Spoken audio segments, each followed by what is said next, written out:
अगर शिव से आपका मन बार बार जुड़ने लगे तो शिव अच्छे लगने लगे। हम लोग को शिव अच्छे लगते नहीं। हाथ देता होता है इसलिए बढ़िया बाप है, वो बात ठीक है, नहीं दिया तो बस खत्म। लोग नहीं कहता बेटवा साहब, अरे बाबूजी से जब मांगो तब दे देते हैं, इसीलिए फिट है हमारा बाप। और नहीं दिया साला बुढ़ा बकर बकर करते रहता। महादेव के साथ भी यही, हम लोग बर्ताव भी वैसा ही करते हैं महादेव के साथ जो अपने घर के बूढ़े बुजुर्गों के साथ करते हैं। एक कमरा, बेटा कमा रहा है बढ़िया है, एक कमरा दे दिया, हमने देखा एक कमरा दे दिया घर के एक साइड में, माँ या बाबूजी उसमें रहते हैं, समय पर खाना मिल गया, जरूरत हुई तो दवा भी चली गई। घर के किसी भी आयोजन में उससे राय नहीं ली जाती। घर के दैनिक कार्यक्रमों में उससे कोई परामर्श नहीं लिया जाता। बाप आज खाएगा क्या, यह डिसीजन बहू लेती है या बेटी लेती है या बेटा लेता, उसे नहीं पूछा जाता। कहे कि अब तो 70 साल का हो गया, इससे पूछ के कहा होगा जे दे दो साल खाएगा। क्या आप महादेव के साथ ऐसा नहीं करते हैं? घर में एक पूजा घर बना दिया, कोई है जो जल चढ़ा देता हूं या प्रणाम कर लेता हूं या अगरबत्ती जला देता हूं, आपको कोई मतलब नहीं है। जरूरत पड़ी, कोई कष्ट आया तो पहुंच गया पूजा घर में, कहा काम हो गया फिट है, काम नहीं हुआ अनफिट है। तो जो घर के बूढ़े बुजुर्गों की स्थिति है, महादेव भी तो बुजुर्ग है, उसकी भी यही स्थिति है। मैंने कहा कि उसको अपने घर में शामिल करो, अपने दैनिक रूटीन में शामिल करो शिव को। और इसीलिए मैंने कहा कि ये जो 108 बार आप बैठ के नमः शिवाय करते रहे कई हजार साल से, करिए, हम नहीं रोक रहे हैं आपको, लेकिन टुकड़े टुकड़े में नमः शिवाय करिए आप।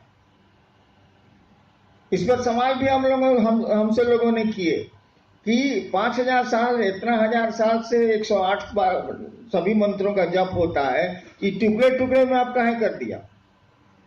तब मैंने समझाया, कहीं कोई काम करिएगा तो ये सोचिएगा ना कि इसका परिणाम क्या आएगा।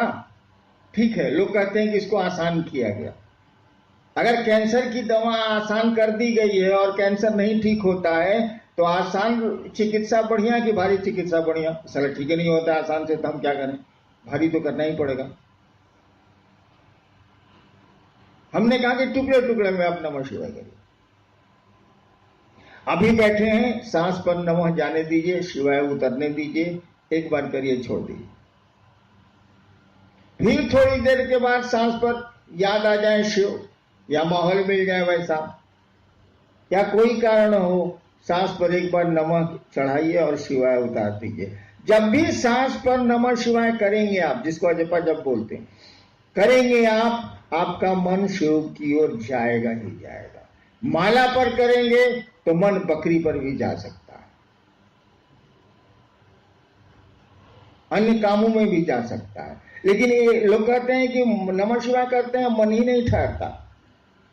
हमने कहा जरा एक बार नमः शिवाय करिए तो ठहरता है कि नहीं ठहरता है? ठहरेगा ही ठहरेगा। इस तरह से दिन भर में जो बार मन करे तब आप कीजिए, कंटिन्यूअस करिएगा तो गड़बड़ाएगा, लगातार करिएगा तो गड़बड़ाएगा। चलिए, विषय तो है कि जिज्ञासा और समाधान देखते हैं। जिज्ञासा क्या है?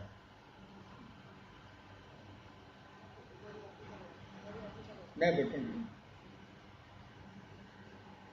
क्या चाहिए? नवादा वारसलीगंज से हैं। शिव कार्य में हम कैसे आगे चल पाएंगे? परेशानी तो आती है, साहब दया कर दीजिए। आधा बोल गए, ये परेशानी आती है और परेशानी जाती भी है। इस जगत में कोई चीज ठहर नहीं सकती है। जगत शब्द का अर्थ ही होता है, जंगम धातु से बना है जो चलता है। जंगम का अर्थ ही होता है, जंगम का मानी होता है जानवर जो चलते हैं, स्थावर का मानी होता है पेड़ जो एक जगह खड़े रहते हैं।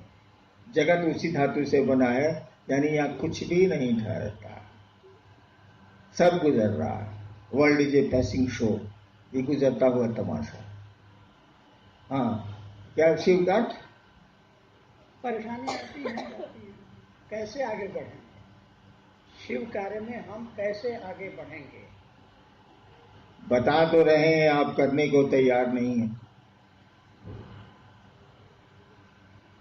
हमने कहा कि आप दूसरों को शिव शिष्य बनाने की कोशिश करिए। ये मंच वाली आदत छोड़िए, आपने पकड़ लिया। आपको शिव शिष्य बनना है, चरचरिया भजनिया कीर्तनिया नहीं बनना।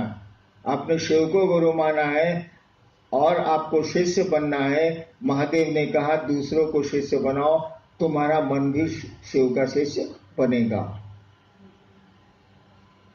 इस काम को करिए। नमः शिवाय को टुकड़े टुकड़े में ले आइए। तीसरा सूत्र, अदया तो मांगिएगा ही मांगिएगा, उसके लिए कहने की कहां जरूरत, जो पहला सूत्र है। मैं अक्सर कहता हूं कि 4 दिन अगर आपको लेटरिन नहीं हो, दवा के बाद भी पेट खुलासा नहीं हो, और शिव के शिष्य हैं, आपने महादेव आपके आराध्य हैं या गुरु हैं, तो आप कहबे कीजिएगा महादेव को कि सरकार हमको लेटरिन हो जाता, बाप रे बाप बड़ी गंजन है। तो दया तो मांगिएगा ही मांगिएगा कि काहे की जिंदगी में खराब सड़कें मिलनी ही मिलनी है, उसके लिए क्या सिखाना। 2 चीज सीखने जैसी है, एक दूसरों को शिव से बनाने की मानसिकता, और दूसरा नमः शिवाय से अपने गुरु को प्रणाम। इसको करिए, तब भी नहीं होगा कर दिया जाएगा। आप पैदल नहीं चल सकते हैं तो गाड़ियां बनी हैं कि नहीं बनी, बसें बनी हैं कि नहीं बनी हैं। अध्यात्म में भी बसें हैं, गाड़ियां हैं, चलिए तो भाई साहब, चलने की मानसिकता में तो आइए भाई साहब। अब आपको अब धनबाद जाना ही नहीं है तो कोई बस लाए, ट्रेन लाए, जहाज लाए, क्या फर्क पड़ता है। लेकिन धनबाद जाना ही जाना है तो उपाय हो जाएंगे, उपाय हैं। नेक्स्ट जी, मान्य है कि गुरु भाव सत्ता है, उनका शिष्य होने के लिए शिष्य भाव देना होगा। क्या जगत गुरु की शिष्यता में भाव आवश्यक है?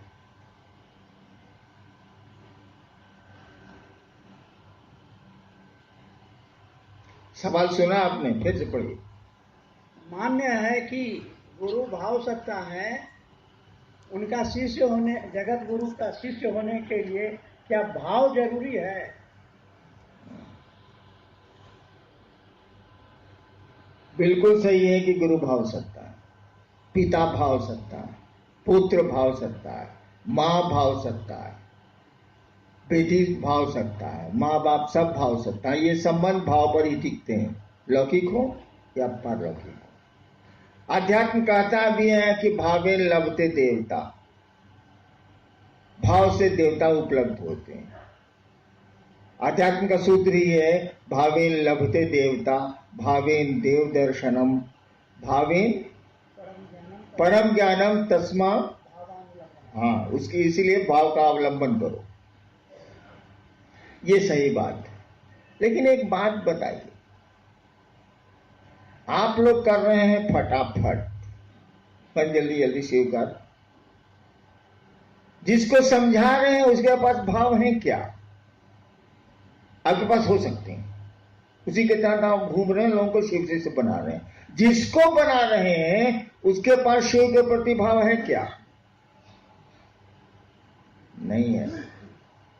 और उसका इंतजार भी आप नहीं करते कि भाव है कि नहीं है। आप केवल इतना ही देखते हैं कि वो स्वीकार कर लिया कि हम शिव को गुरु मानेंगे और कह दिया कि हम 3 को काम करेंगे, आपका काम खत्म, आगे बढ़िए, यही ना है। उसके पास तो भाव नहीं है। और कहा गया गुरु भाव सकता है, तो आपकी मेहनत बेकार चली गई ना भाई साहब, कि नहीं चली गई? मेहनत बेकार नहीं गई। देवताओं से जुड़ने के लिए भाव की आवश्यकता है, बिल्कुल सही है। गुरु भी भाव सत्ता है, ये भी बिल्कुल सही है, लेकिन आपको निर्णय लेना होगा कि आपका गुरु है कौन, आपका मास्टर है कौन। आपका गुरु है शिव, जो गुरुओं का गुरु है, उससे बड़ा गुरु हो ही नहीं सकता है, वो ईश्वर गुरु है, ईश्वर है इसलिए गुरु है। और गुरु की एक खूबी क्या होती है, शिष्यानुभूति की जिन्होंने पढ़ी होगी उनको पंक्ति याद होगी, गुरु अपने शिष्य के मानसिक तल पर आकर उसे आध्यात्म की ऊंचाई में ले जाते हैं। बाकी जो भी हो, लेकिन इसका अर्थ उसका यही है, गुरु अपने शिष्य के मन के तल पर, ऐसे शब्द हैं, मन के तल पर उतर के ले जाना पड़ेगा। अब लड़का को पूछ रहा है तो उसको आप एबीसीडी कैसे समझाइए, कौन से शुरू कीजिए। तो गुरु का नियम है, शिक्षक का भी यही नियम है, वो विद्यार्थी के स्तर पर उतर के उसको टानता है। गुरु भी यही करते हैं। अब शिव को आपने गुरु माना है, वो ईश्वर गुरु है, सबसे बड़ा गुरु है वो, और वो आपके तल पर उतरेगा तभी तो ऊपर टानेगा, नहीं टानेगा कैसे? बहुआ पकड़ेगा तब ना खींचेगा, आपके ब्रेन को, आपके मन को पकड़ेगा तब ना ऊपर ले जाएगा वो आध्यात्मिक ऊंचाई पर। जब शिव गुरु होते हैं तो भाव के स्तर पर नहीं, विचार के तल पर भी उतरते हैं। और नीचे करूं मैं, वो विचार नहीं, कुविचार के तल पर भी उतरते हैं। ठीक है, गुरु भाव सत्ता है, शिव भी गुरु के रूप में भाव सत्ता है, लेकिन गुरु के रूप में उस भाव सत्ता को विचार और कुविचार के तल पर, गलत विचार, कुविचार के तल पर आना पड़ता है अपने शिष्य के लिए, तब आध्यात्म की ऊंचाइयों में धीरे धीरे ले जाना पड़ता है। उदाहरण देख लीजिए, मैं खुद हूं, मैंने शिव को गुरु माना 1974 में, तरह तरह की साधना छोड़ा, कौन कौन धंधा पूजा पाठ में नहीं किया छोड़ दीजिए, लंबी कहानी है। अंत में हमने सोचा अब कहां जाए। कल परसों मैं 10:30 बजे के बाद टीवी खोलता हूं, फिर जिंदगी में खोलता ही नहीं, मैं दिन में नहीं खोलता। तो मैं चैनल बदल बदल के फिल्म खोज रहा था, साला जो फिल्म हम लगावे चाटे साला, जो फिल्म लगावे चाटे साला, जो फिल्म लगावे चाटे साला, सब फिल्म लगा लिए, सब चाट गया। 2 मिनट देख के निहारिका बैठी हुई थी, हमने कहा निहारिका अब क्या करें, हम विवश हैं, अब तो शिव को गुरु मानना ही पड़े, क्या करें साला, कोनो चैनल में बढ़िया फिल्म नहीं, सब चाट रहा। यानी वो घटना मैंने उसमें जोड़ी। तो मैंने शिव को गुरु माना था, किसी के कहने और पढ़ के नहीं, मैंने शिव को गुरु माना था। मेरे मन में एक ख्याल आया कि गुरु भगवान होते हैं तो भगवान गुरु काहे नहीं। रात के 2 बजे श्मशान में ये ख्याल आया था, मैं श्मशान में तो आदमी अकेले बैठता ही है, और मैंने सुना था कि शिव भगवान को कहते हैं, मैंने शिव को गुरु मान लिया। मानने को तो मान लिया भाई साहब, लेकिन मेरी मना स्थिति का आप अंदाज कर लीजिए। तो आपके पास, हमने कई बार कहा है कि आपके पास एक अंग्रेज, आपके दादाजी की एक मोटरसाइकिल है, BSA इंग्लैंड की थी, वो अब खराब है, उसके मिस्त्री भी नहीं मिलते हैं, सामान भी नहीं मिलता है। आप बड़ी चाहत रखे हुए हैं कि दादा की मोटरसाइकिल है, कम से कम दिखाने के लिए, चलने भर के लिए तो बन जाए। आप सब गैरेज में गए हैं, मोटरसाइकिल के गैरेज में, और सबने पैसे लिए हैं और किसी ने ठीक से नहीं बनाया। आपको मालूम होता है कि एक बूढ़ा मिस्त्री है जो अब मोटरसाइकिल नहीं बनाता है, लेकिन है वो बड़ा पुराना, महादेव है वो बड़ा पुराना। आपको अब शौक है मोटरसाइकिल बनाने का, तो क्या करिएगा, जाइएगा ही जाइए। वहां ले जाके मोटरसाइकिल आप लगाते हैं, पूछता है, क्या तुमको भरोसा है कि मैं मोटरसाइकिल बना दूंगा? अब बनवाने के लालच में भले कह दिए हो है, मनवा कहेगा ये पे चुटका बनाओ, सॉरी माफ करिएगा, ये साला क्या बनावेगा, सब पैसा लेके उल्लू बना दिया, ये बुढ़वा का बनावेगा साला, एको को मोटरसाइकिल इसके कारखाने में हिले नहीं है। लेकिन उसने कहा कि बउआ 2 दिन के बाद आइए। आप गए, मोटरसाइकिल मारा, एक ही भन से स्टार्ट हो गई। कहा कि ले जाइए। आपने पूछा कितने पैसे हुए? उसने कहा कि मैं अब मोटरसाइकिल बनाता नहीं, मैं पैसे नहीं लूंगा, तुम जाओ। अब आप उस मोटरसाइकिल से चले कुछ दिन, मस्ती से शहर देखता रहा कि साला बाबा दादा आदम जमाने का मोटरसाइकिल चला रहा है, जे जो है से देखे साला उसको। हाँ, नई चीजें खूबसूरत होती हैं तो पुरानी चीजें भी खूबसूरत होती हैं। अब कोई कहेगा कि मेरी मोटरसाइकिल खराब है, उसको राय दीजिएगा उसी के पास जाओ, साला पैसों नहीं लेता है, कमाल का बनाता है। तो मैंने भी शिव को गुरु माना था, तो ये सोच के माना था कि साला और गुरु तो बेईमानी करेगा तो पंफलेट भी छाप सकते हैं उसके खिलाफ। ये महादेव का बड़ा करेगा, कुछ नहीं देगा तो साला उसके खिलाफ पंफलेट छापेंगे तो पब्लिक है मारेगा साला। सचमुच में मैं सोचता था, और क्या क्या धंधा नहीं करता था कि शिव हमारा कुछ भी बिगाड़ ले।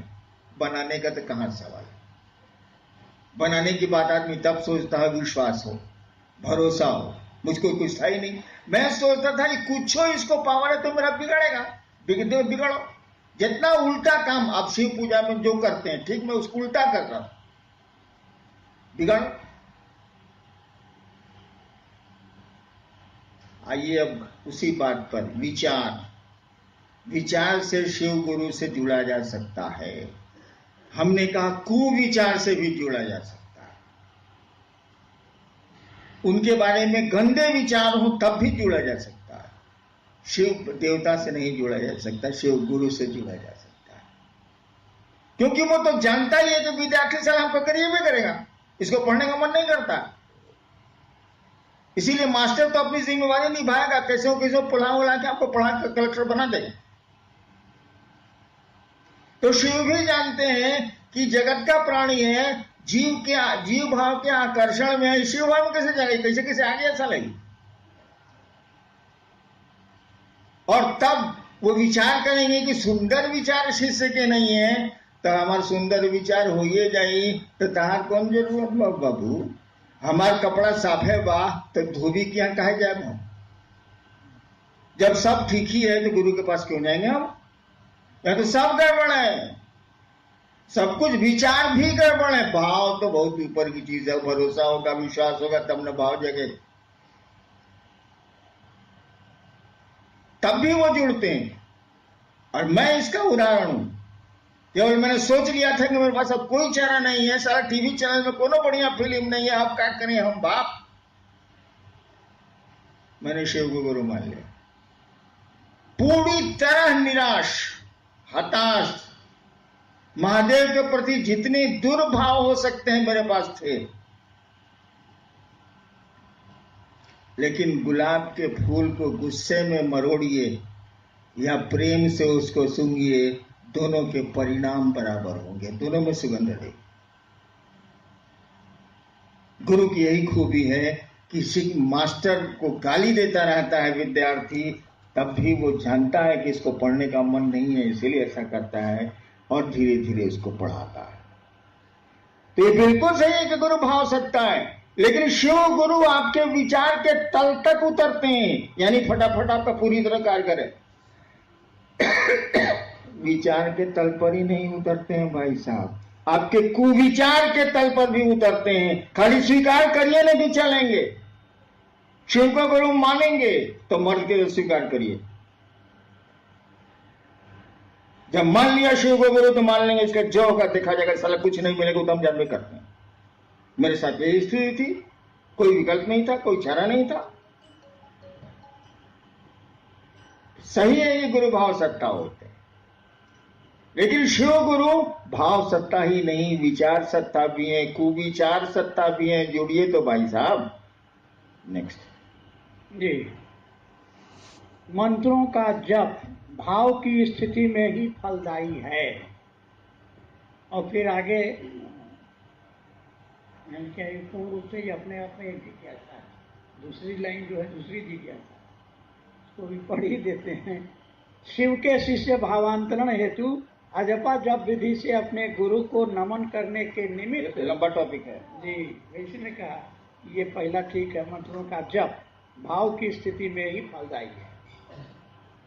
कौन बड़का बात है? शब्दों का इस्तेमाल अर्थ की स्थिति में ही फलदायक, यही तो कहा हुआ। शब्दों का इस्तेमाल अर्थ की स्थिति में ही फलदायक। एक बार मैं केरल गया, हमारे साथ गुरु भाई लोग भी गए, तो एक दो गुरु भाई मिला, वहां का लोकल स्थानीय लोग सब, ये लोग समझाए, वो लोग बुझबे नहीं करे। तो कहा कि बच्चे भी तो बुझते नहीं खे रहे।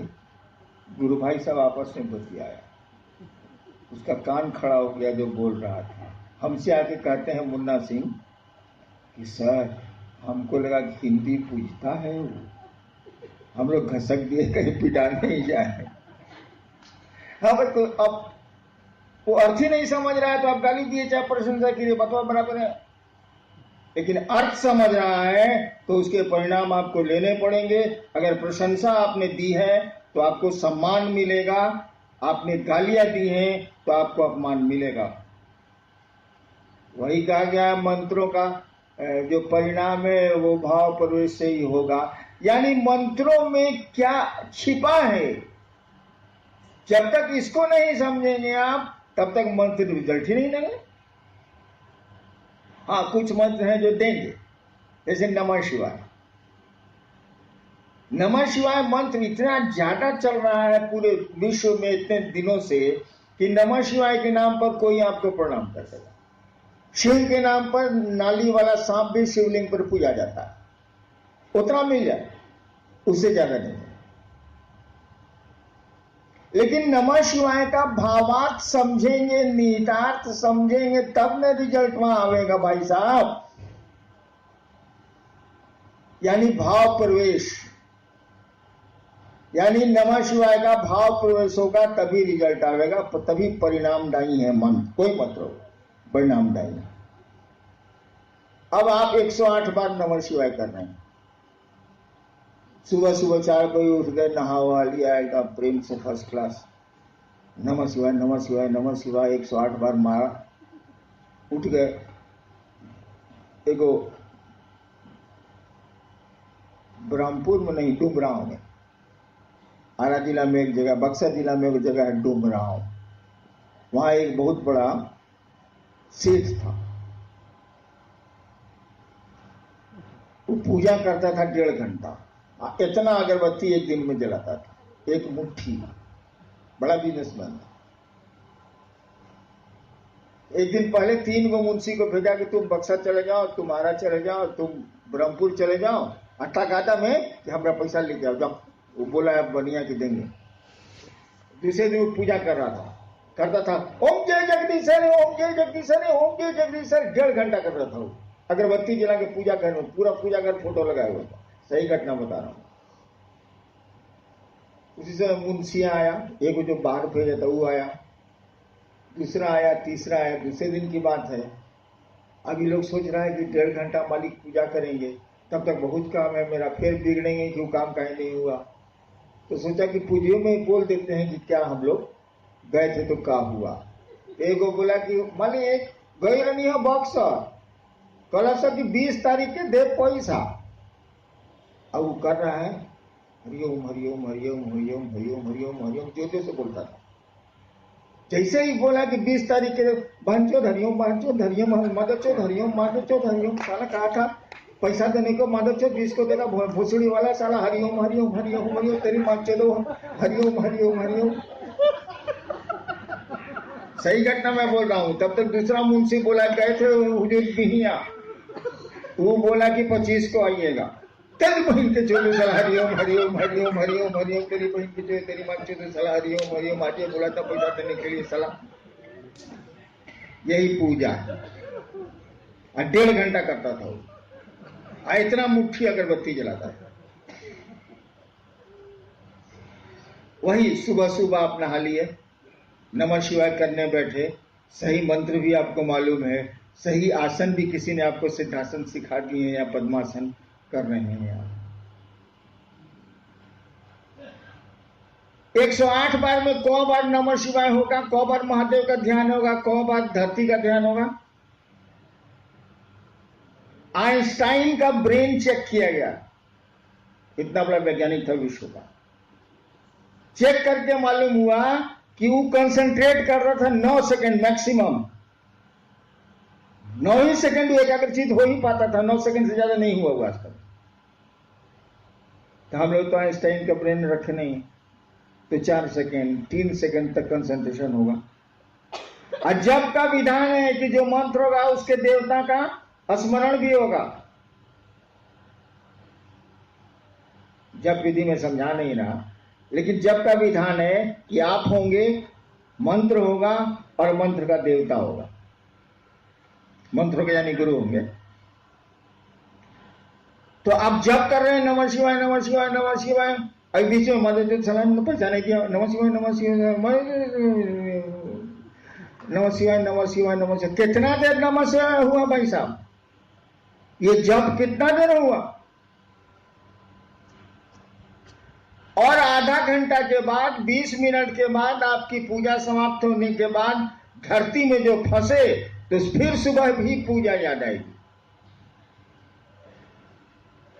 24 घंटा में 20 मिनट तो नहीं लगा, 2 मिनट या 1 मिनट भी बहुत ज्यादा हुआ। आपने जप किया नमः शिवाय का 108 बार, तो पूरे नहीं करेगा, गिनती पूरेगी, जप नहीं पूरेगा। किया लौकिक जगत में मन बाकी 23 घंटा जोड़ लीजिए हिसाब रह गया, क्या आध्यात्मिक भाव आ गया? हमने कहा कि तुम टुकड़े टुकड़े में नमः शिवाय। जब भी सांस पर श्वास पर आप नमः शिवाय करेंगे, शिव जरूर याद आएंगे। वो मैकेनिकल हो ही नहीं सकता, मशीन की तरफ कर ही नहीं सकते हैं। सांस पर नमः चढ़ा और शिवाय उतरा, शिव याद आएंगे। हम जानते हैं कि आप इसको देर तक नहीं कर सकते। 9 सेकंड तो आइंस्टीन ने था, तो हम लोग कहां हैं? 9 सेकंड। हमने कहा 1 बार करो, 2 बार करो, 3 बार करो, बहुत तुम कबीलाट हो 11 बार करो। वैसा कबीलाट हम लोग क्या है नहीं, 1-2 को है लेकिन यहां नहीं आया, लेकिन उससे भी नहीं होता, सब डपोर संख्या है, झूठ बोलता है।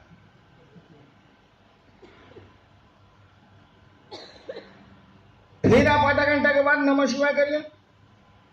इस नमः शिवाय का असर आधा घंटा तक रहेगा, महादेव फिर याद आएंगे। एक बार किया है आप, ताकि मैकेनिकल तो है नहीं। फिर सांस पर नमः जाने दीजिए, शिवाय उतरने दीजिए। इस तरह से 24 घंटे में कई बार आपको शिव याद आएंगे, और जैसे जैसे शिव याद आएंगे, शिव अच्छे लगने लगेंगे, अपना लगने लगेंगे, और नमः शिवाय का भाव प्रवेश होने लगेगा। तो 108 से जल्दी ना भाव प्रवेश हुआ, टुकड़े टुकड़े में रिजल्ट में जल्दी ना आया, उससे तो हो ही नहीं रहा। चलिए जी, शिव शिखर के शासन का विरोध करता है। हाँ भाई, हालांकि ये पंक्ति शास्त्र की नहीं है, ये सब मेरी है, मैं खुराफाती आदमी तो हूँ। जिज्ञासु चाह रहे हैं कि आप भी इस पर विस्तार से। मैं अक्सर कहता हूं कि शिव शिखर के शासन का विरोध करता है, यानी अगर बॉस बनिएगा तो उसको ये बात पसंद नहीं। इसीलिए किसी देवता के गण नहीं होते। आपकी किताबें कहती हैं कि गण मात्र शिव के होते हैं। शिव के गण हैं, वो भी रद्दी सद्दी आदमी, भूत प्रेत पिशाच ये वो। और मैं कहता हूं कि शिव के गण आसमान में ही नहीं, धरती पर भी होते हैं भाई साहब, सही बोलता हूं मैं। किसी देवता के गण का नाम आपने नहीं सुना, होते ही नहीं। है कि वहां तो है कि तुम स्वामी हम दासा, प्रभु जी तुम चंदन हम पानी। वहां तो दास भाव है कि सरकार जे छिए इसे अपने ही छिए। शिव के साथ ऐसा नहीं है। शिव कहते हैं कि तुम मुझको देवता समझते हो, मैं तुमको मित्र समझता हूं। इसीलिए जो गण हैं वो शिव के लोग हैं। वो प्रजातंत्र में विश्वास करता है, वो डेमोक्रेसी में विश्वास करता है, वो गणों के बीच रहता है। इसीलिए मैं कहता हूं कि शिव शिखर के शासन का विरोध करता है। वो जनता का आदमी है, गणों का आदमी है। सारे काम उसके गण करते हैं, वो तो कुछ करता ही नहीं है। उसकी शक्तियां करती हैं, उसके गण करते हैं, वो तो कुछ करता ही नहीं, बैठा रहता है। वो अपने लोगों पर भरोसा करता है।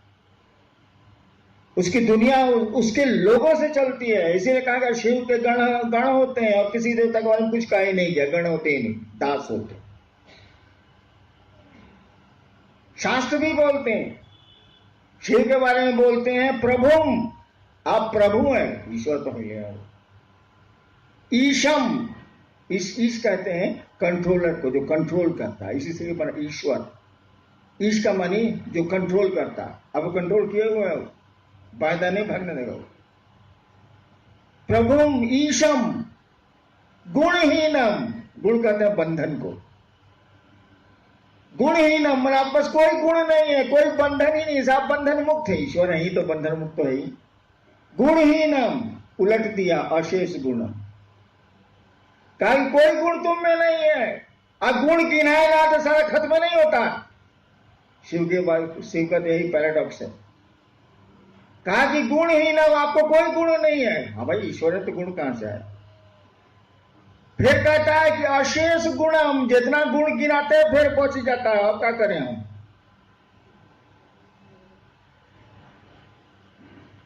कहता है कि सुनिए, आप इतना कड़ा फोकस रखिएगा तो आपसे मोहब्बत कौन करे। इतना कड़ा फोकस है आपका, बाप रे बाप, ईश है, प्रभुम है, गुणहीन है, अशेष गुणम है, तो हम लोग का अकेले नहीं काम कर रहा, आपको धरेगा कौन। कहा कि प्यार तो सब बराबर पर होता है, इतना अप डाउन में कैसे होगा। कहा जाता है बाघ का बच्चा बाघ से नहीं डरता। शिव अपने गणों से जाने जाते हैं, इसीलिए उनके गण उनसे नहीं डरते। और शास्त्र कहते हैं लास्ट में, गणाभरणम, हे शिव आपके आभूषण ही है आपके गण, आपके लोग। आप उन्हीं आभूषणों से शोभा पाते हैं। आभरण आभूषण का नाम गणाभरणम, गण आपके आभूषण है, उसके बिना तो आप शोभा ही नहीं पाते। यानी शिव लोगों में जीता। शिव के नाम पर नाली का सांप भी पूजा जाता है शिव मंदिरों में।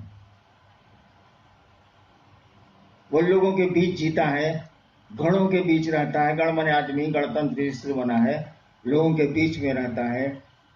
और तब मैंने कहा शिव शिखर के शासन का विरोध करता है।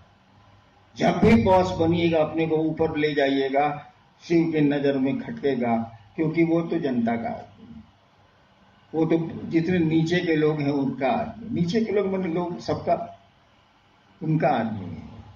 उसकी अलग कोई आइडेंटिटी नहीं है, अलग कोई अस्तित्व नहीं है। शिव अपने गणों के चलते जाने ही जाते हैं, शक्तियों के चलते जाने जाते हैं। कहा जाता है कि शक्तियां शिव का प्रकटीकरण है, शिव अपनी शक्तियों से जाने जाते हैं। शिव अपने गणों से जाने जाते हैं, अन्य देवताओं में ऐसा नहीं है। भाई हो जाएगा लेट। आइए महादेव का काम करें हम लोग।